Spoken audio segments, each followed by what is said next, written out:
him as being a free spirit and a character. And again, I'd like to thank him, although we've been in connection for almost 5 years. I only met him last night for the first time. That's part of the reason why he's here on this platform. He brings another voice to this space. So it was wonderful to actually get to meet him and sit and have a drink with him last night. And it gives me great pleasure to introduce Dr. Bob Melamede.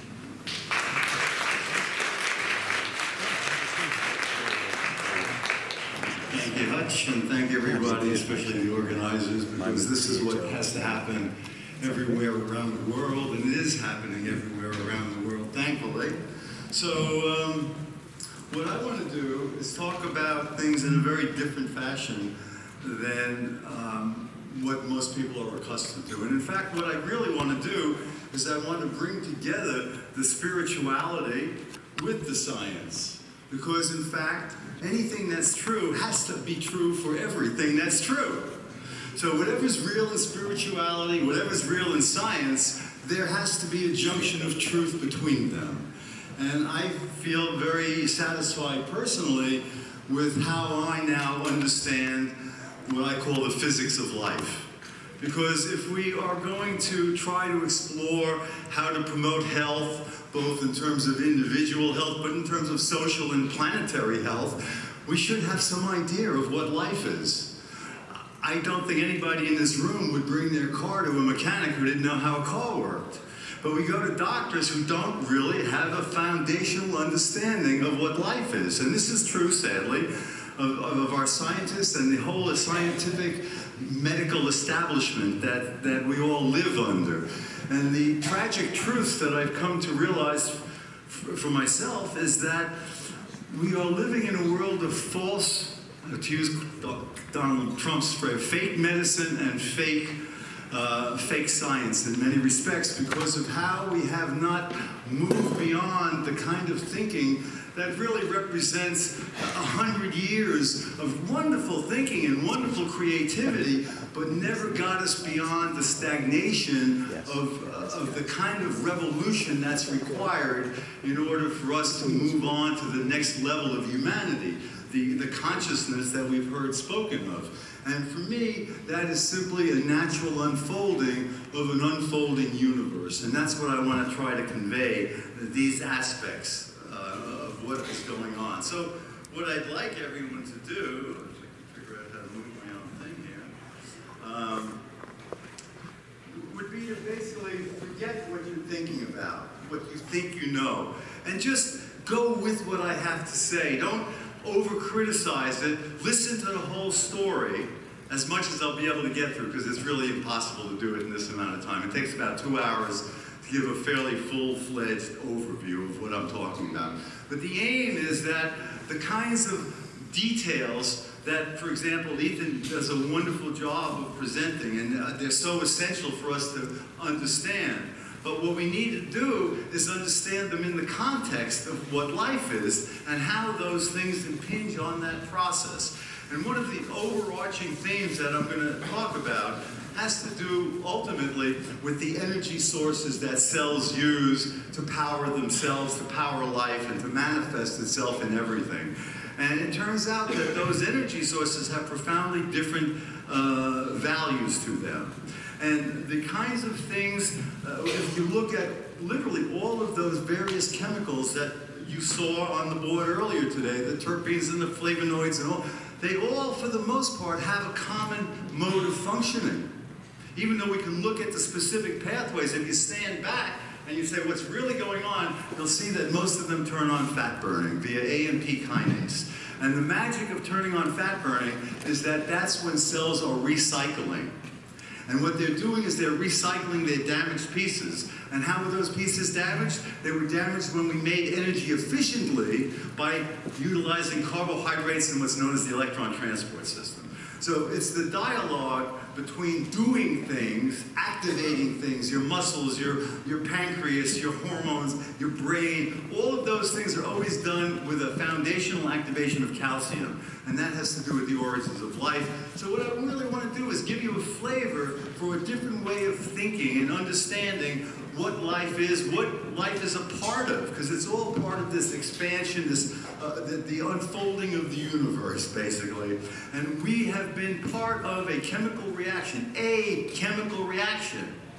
that has gone on since the planet formed. We'll start there. We don't have to go back to the Big Bang, all right? What I try to do is keep theory in a functioning mode, because what I'm interested in is life, liberty, and the pursuit of happiness. So, we will see where we get. And all of the physics, the foundation of all of my thinking, comes from Nobel laureate Ilya Prigogine, who was one of the truly great geniuses that humanity has created. And what he does is he creates a whole new vision of just everyday reality. We are involved in an unfolding of the universe, and as it unfolds, it creates time. It's not like time is sitting there with a clock, because that's the way we're trained to think about it. But there's a process of unfolding, and intrinsic in that process is the evolutionary process. And in order to have evolution, you have to power life, and in order to power life, you need these energy sources, and it's the way they work together. The combination of doing things and then protecting what you're doing. It's the same in society. If all we do is build and we don't recycle and we don't care about the pollution we're generating, society will collapse. The reason for that is because society is an echo of the physics of life. So we will continue. If I can. So a key concept here is that life is a dynamic fractal. Now, who knows what a fractal is? Just so I get some. So a lot of you know. Okay. So I'm gonna just give a quick picture here. Actually, a little quick movie of a fractal. If I can get my neck together, which I can't do. It should just be playing. And why is it not playing?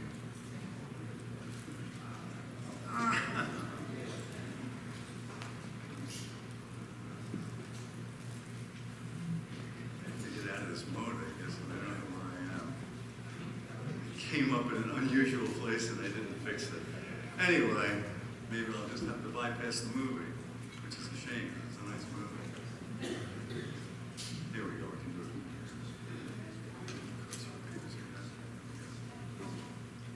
All right. So what a fractal is, oops. I got it. Oh well.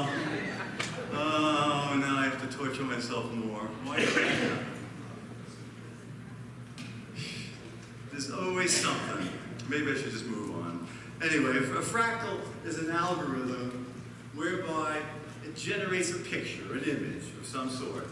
And it so happens that the algorithm allows you to reiterate the math, and it'll regenerate images. So you can like scope in, like you could look at a little piece of my ear and bring it up and you see another ear. And then if you look closely, you see another ear, you bring it up and you see another ear. Okay? So it'll repeat patterns by a mathematical algorithm.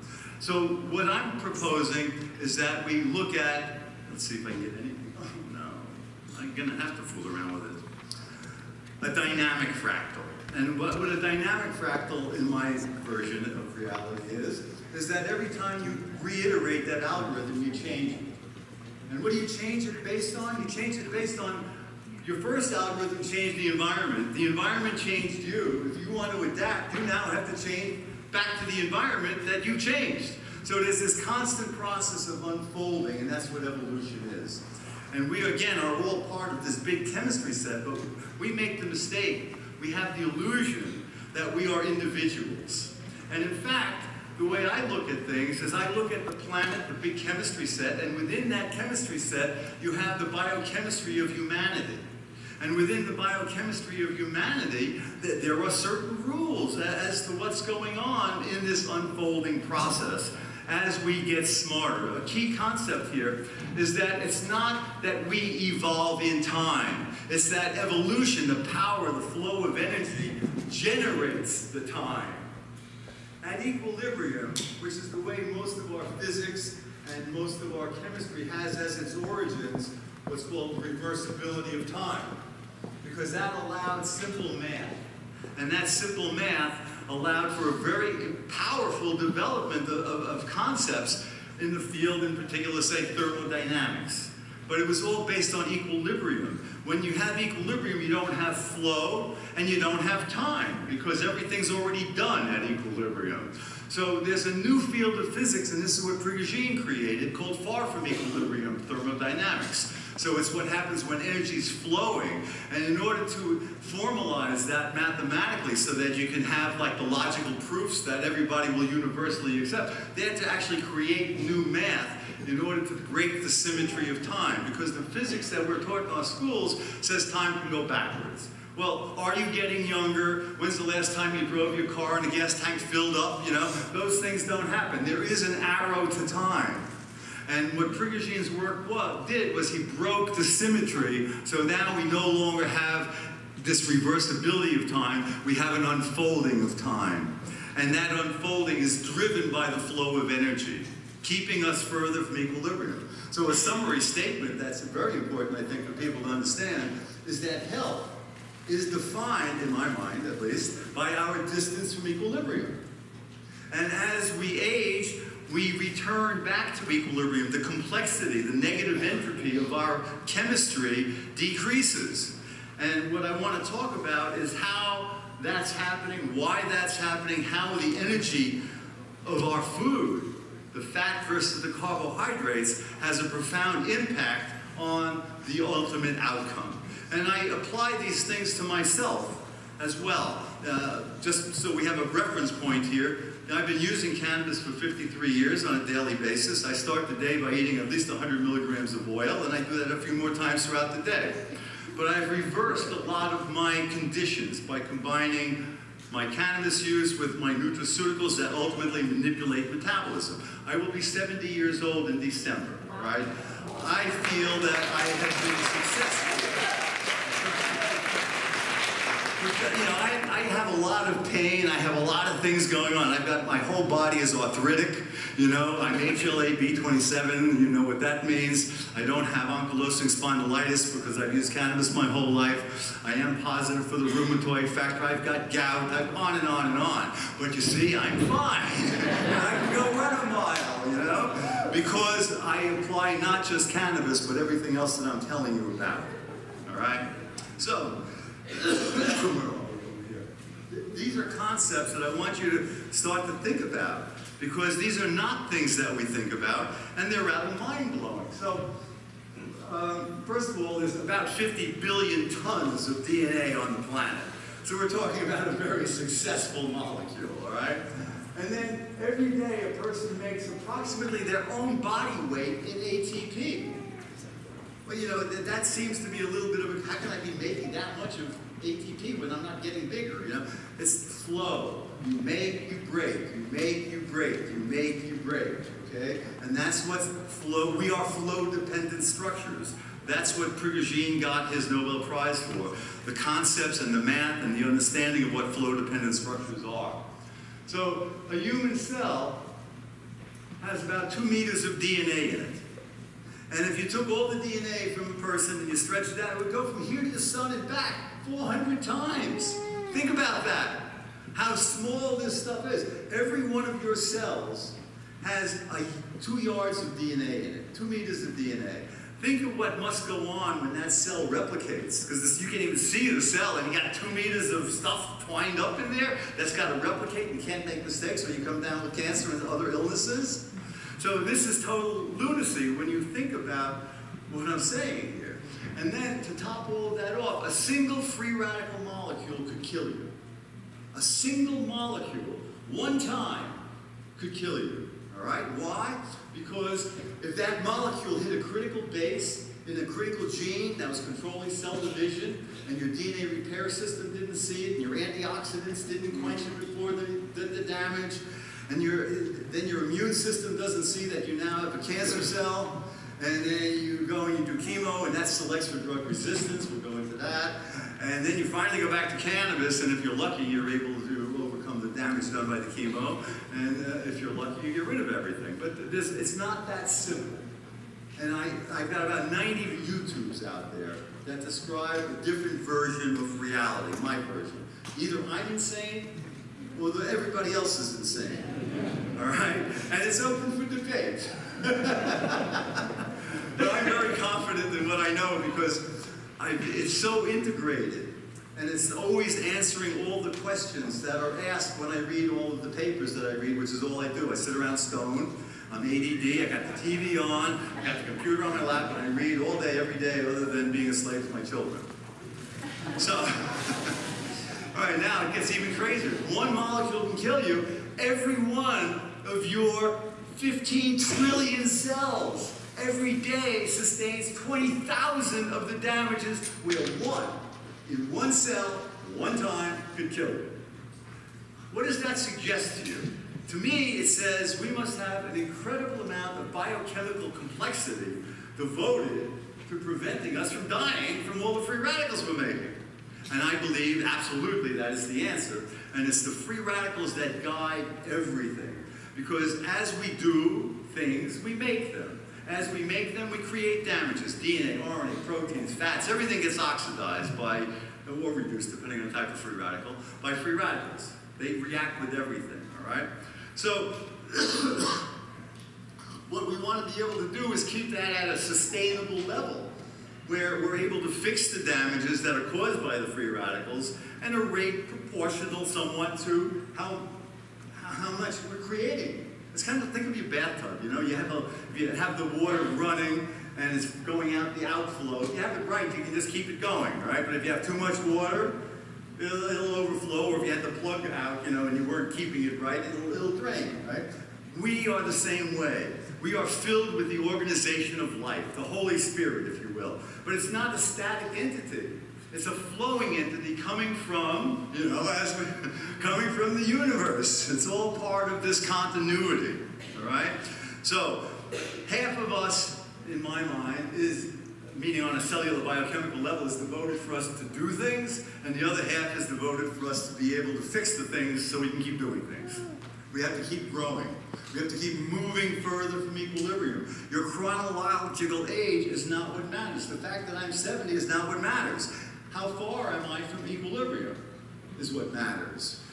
And you know, you could be 6 years old and dying because you're closer to equilibrium, or you could be 100 years old riding a horse running around because you're further from equilibrium. All right, that's what it all is. It's all about organization that's maintained by the flow of energy through you. So, and these are some quotes that just really capture the concept of this constant creativity. You know, when the Bible says man's created in God's image, well, what is God's image? Creation. Creativity. See, for me, God is generalized open system dynamics, the flow of energy. Right? But it doesn't matter, because no matter what your religion is, people will accept science to a certain degree. You know, most people will not walk in front of a car because they have some concept of momentum. You know, falling off a roof, they understand gravity, you know. So what I'm saying is that once everybody understands what I'm suggesting, if I'm right and not totally insane, or maybe both, or neither, then we will see a transition occurring, because what we are as individuals are not individuals, other than that we are quantized probes of that collective human biochemistry. And what are we probes for? Adaptability. That's what evolution works off of, adaptability. You're not the biggest, you're not the strongest, you're the most adaptable. You're not the smartest. None of that is what matters. It's how it all comes together so you can adapt to survive. And that's what your cells are trying to do all the time as we keep trying to do things and kill ourselves in the process. So one of the most important take-home messages, I'm going to say it right now, before I forget, because I'm a total airhead, all right, is that you have to shift your balance of carbohydrate intake and fat intake. You want to take more healthy fats and less carbohydrates, especially, like, you should never drink soda or any of that crap. That's just like ridiculous nonsense for your body. All it does is promote free radicals, doesn't give you any health, and it helps promote all the age-related illnesses. Diabetes, heart disease. Think about it. Use a little common sense. are you going to have clogged arteries if you're burning fat? If the fat is what clogs your arteries? No. But what you don't know, because it's not generally accepted as reality, but happens to be fully 100% true, is guess what? You make fat out of carbohydrates. And why do you make the fats out of the carbohydrates? So you won't burn them and make too many free radicals and kill yourself. But it turns out that that fat is pro-inflammatory as well. So it's only a temporary solution. And other solutions that our cells have to not die from producing too many free radicals is they'll make fibers. So your fibrotic diseases are all an effort of your cells to stay alive, because either by genetic mechanisms, because of your problems, genetic problems, or because of your life history, in particular the food you eat and the toxins you were exposed to. That is what leads into these problems that have to then be recycled, burnt up, and gotten rid of. But you can only do that if you're building enough and recycling in an appropriate fashion. All right. So anyway, the more deeply we study the nature of time, the better we understand that duration means invention, creations of forms, continuous elaboration of the absolutely new. Because this second is different than that second. And that is the absolutely new that manifests itself in life and evolution. And another one of his sayings is, we are actually the children of the arrow of time, of evolution, not its progenitors. And this refers to, for those of you who are in quantum theory, where Schrodinger's box, you have a cat in the box and you throw some cyanide in, but the cat is not dead or alive until you make the measurement. That's the foundation of this reversible time-based physics, which Prigogine blows out of the water with what he's done. So, it means that we don't create time by making a measurement. We're part of this unfolding process. So here's an example of one of these flow-dependent structures. This is an example of something that is counterintuitive to us. What you're seeing is a liquid in a petri dish. So there's about 10 mLs, okay? Which amounts to like 10 to the 20-something molecules. We're talking about billions and trillions of molecules. And when you heat them, what we're all taught in school is that the molecules will move faster, they'll rotate faster, if there's a reaction, it'll occur faster. What we are not taught is that at all the possibility that something like this could occur. And it's the spontaneous formation of organized hexagonal convection cells. What I mean is this. I'm taking that and turning it on its side. So you're heating it from below.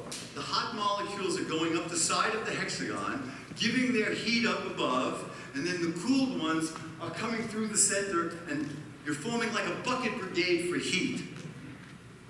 How can that happen? It happens because by those structures forming, they are generating more entropy, more waste to the universe. A simple way to remember it is collections of molecules, like us, will get smarter as long as we can make the universe stupider quicker. All right? That's the way things work. That's reality. All right? So in this case here, we're looking at a thermal gradient generating the organization. In the next slide, you're seeing a redox reaction, a reaction where chemicals have electrons that they want to give to something else, and something else wants to take them. That's electricity, all right? Bioelectricity we call redox. So what you're seeing here is another petri dish, and chemicals were mixed together and thrown in there, and spontaneously, organization occurs. You can see the organization because there's an indicator in there that tells you whether the molecules are oxidized or reduced. So you see that there's a heterogeneity. They're not all the same, even though we would expect it to be all the same. It's a liquid. So what's going on there? All right? It's showing you that flowing energy organizes matter, and by doing that, it's making that reaction occur more rapidly, so that in the end, the potential is dissipated to the universe quicker. Made the universe stupider quicker. All right? So now I'm going to show you a little video of it. It's one of the reactions I did in the lab. And you'll see the color start in the bottom of the tube, because when you do it in a test tube, it's more three-dimensional. But there's another factor that I want to emphasize to you when this thing finally starts happening. It'll move up from the bottom. Come on. Come on. I should shorten this video. Is it working? Maybe it wasn't working. Oh, no. It sounds like it's working, but oh, there you go. Oh, you have it and I don't. Okay. So what you'll see is obviously it's random, right? There's no possibility that there's any organization left. And from the bottom there, you'll see a blue color which indicates reduced molecules. And you'll see that it'll move up and disappear, and then come back. See, there it goes. And then it'll come back and do it again. These are periodic reactions driven by the fact that you have flow potential of electrons, and matter gets organized. But what you're seeing, think about it, there are two things. You're seeing organization in space, and you're seeing organization in time, because it comes and it goes. We are nothing but cycles of coming and going, of oscillations, of reactions and chemistries and electronics, everything vibrating together, all right? And what you're seeing, if you think about it, you got your heart rate, right? That's a temporal structure, a structure in time. You got your breathing, you got menstrual cycles. All of these things are natural oscillations that come to a point where we can kind of measure them and see them. But on a subcellular level, for any of you who've taken psychedelics and ayahuasca and LSD, you know the flowing cosmic beauty of like psychedelics. That's what it looks like in your cells. That's what's going on. It's that harmony where everything's moving with everything else, weaving together, and it's all driven by the flow of energy. Stop eating, you die. Stop eating, the structure, the flow-dependent structure goes away. That's what death is. It's a far from equilibrium phase change. Back to a state of lower organization. So whatever it has, if there's anything with spirit, somehow that's captured, okay? I don't understand enough, but I'm open to everything. So what I'm going to show you in a second is a metabolic map. Anybody remember that? Now, the problem with this map is it's too simple. Literally. Because what you're looking at here is a snapshot in time. You're not seeing any flow. Therefore, there is no time. Okay? So what you're seeing are all these possible chemical reactions and their linkages, but what you're missing is the thing that makes it alive. And what makes it alive is when it's flowing, all of those things, every one of those points has an enzyme that allows the reaction to occur, because the reactions in your body would not occur unless you had enzymes that allowed them to occur at room temperature, okay? Otherwise we would not be here, okay? So all of those things have enzymes. All of those enzymes are controlled in terms of their function, in terms of their translation from RNA, in terms of transcription from DNA to RNA, and in terms of the genetic architecture of the DNA as to whether something's available to be expressed or not. So the whole thing that makes that alive is missing, all right? And yet we're not taught that aspect. We're taught, oh, we get this metabolic map. You know? Well, this is nonsense unless you can make it and relate it to life. And what we'll see is that our cannabinoid system is the overall regulator of everything in your body from conception until death. So your immune system, digestive system, cardiovascular system, skin, bones, muscle, everything is regulated from conception until death. Every time you get hungry, it's because your brain makes endocannabinoids. You give yourself the munchies. The reason the plant works is because it's how you work. And this plant can tap into how you work. And the reason pharmaceuticals are total bullshit for the most part is because they're founded on the wrong principles. And I say that using a pharmaceutical every day that's keeping my heart in rhythm. All right? But there's so much more that I can't talk about related to that just because we don't have the time. But the point here is that what we have to be able to do is manipulate our biochemical flow in a way that keeps us further from equilibrium. And as we age, what happens is the weakest link in our flow-dependent biochemistry is what gets us, all right? My genetics makes it all this inflammatory crap that I deal with, all right? Had I had other diets and things that I do, I'd probably be dead now with a heart attack. But thankfully, I'm not. So, again, back to this psychedelic picture, you want all that harmonizing flow. And you don't want too much disruption. All right.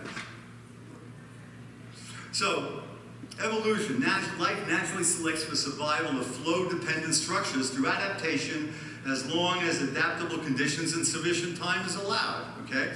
Where I want to go with this is I want to point out some things that I believe are incredibly important and totally revolutionary, and sadly, the scientists will not talk with me about it, because I've rejected them and they've rejected me. And I'm happy with the separation in general, other than the fact that if they knew more of what I know, we would all be better off, because instead of peddling poison, we'd be able to start manipulating the biochemical flow. When you make xenobiotics, the way the pharmaceutical companies are making chemicals, all right? For a long time, it didn't bother me that much. I'm thinking, all right, so you have this chemical, it's going to do this. Then it finally dawned on me, well, if you don't have the pathways to synthesize the chemical, and you don't have the pathways to break down the chemical as part of the normal healthy flow, what happens? Well, they'll get broken down by means by which we get rid of, some of our garbage. But you don't know what products are going to be made along the way. You don't know where they're going to go and what they're going to do, because they've never been part of the flow. They haven't had selective pressures working on them. So for the most part, they're not going to work, other than to generate side effects and give you temporary relief. And this one of the really scary samples of that is with chemotherapy, because and there's peer-reviewed literature showing it. What you do is you select for the drug resistance. And let me explain what that means in my mind, because that's completely different from what it means in everybody else's mind, all right? Your cells, in order for them to live, have to constantly be adapting to their environment. They've got to be either muscling, or thinking, or seeing, or smelling, or whatever they're doing something, okay? And they have to be able to know what they have to do to adapt. So there's like a layer of how we deal with free radicals, because when we use the electron transport system, we make energy efficiently, but we make it dangerously, because that's where most of our free radicals come from. So we have this dichotomy. We want it, we need it. That's what powers evolution. And that's, in my mind, what powered the evolution of humanity. It was the Cp One receptor, which first appeared with the vertebrates, not invertebrates, vertebrates, okay? Once we got our brains in the vertebrates, we had the Cp One receptor. And what it does on a molecular level is, if you understand how things work, then all of the other stuff starts to become apparent to you. What the Cp One receptor does is it regulates calcium channels, among other things. But the calcium channels are important because they activate everything. And if you're eating too much sugar, then the calcium is part of the signaling that's saying to the mitochondria, burn more sugar, burn more sugar. But then you make these free radicals and the system adjusts to it, all right? Because remember, the system, half of it is just to survive the free radicals. So it's adjusting to what's going on by shifting all the biochemical flows. So think of a road map, a city. You want to get from here to the other side of the city. You got all those possibilities. Some are high speed, some are slow speed, some are broken. That's the way it's going through you, the flow, okay? And what you want to do is to be able to optimally get from one side of the city to the other, and without damaging everything and in some proper time. So what the pharmaceutical industry in general is doing is working on the level of the differentiated cell, the cell that's communicating with its environment and putting out more, ideally, entropy and taking in negative entropy order, okay? But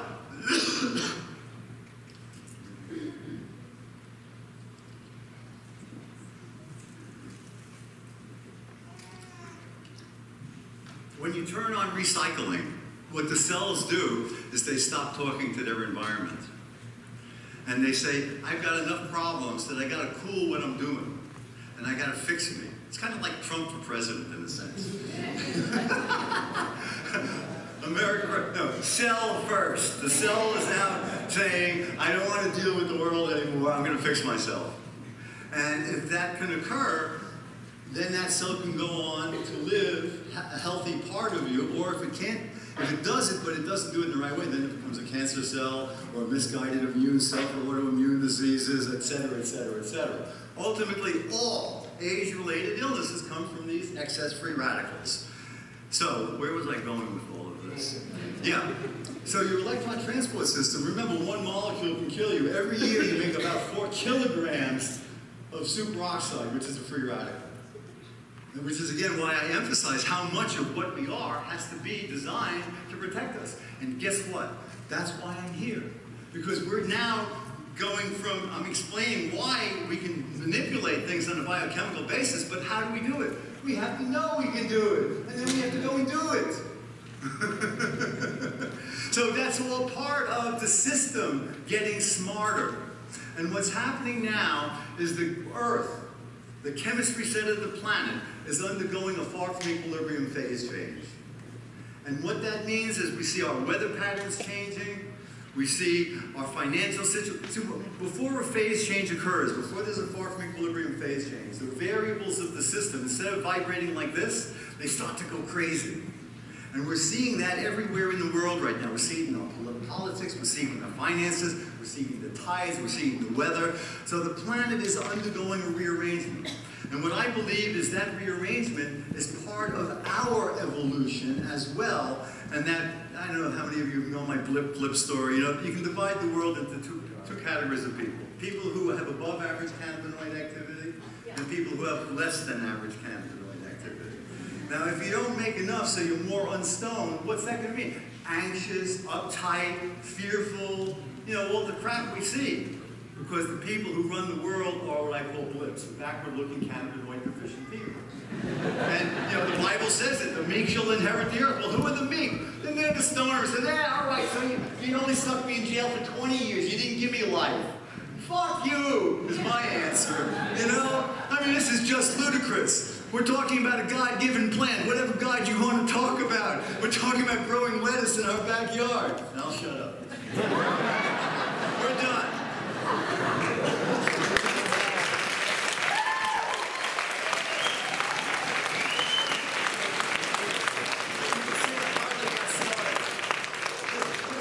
Cb2 turns on fat burning.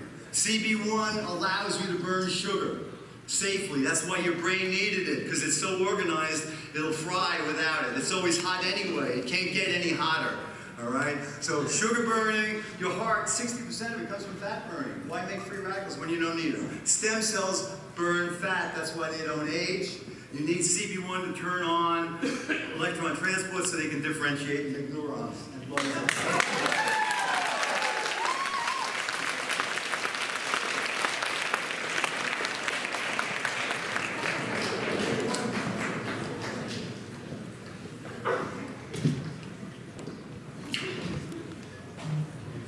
This man has a great deal of energy.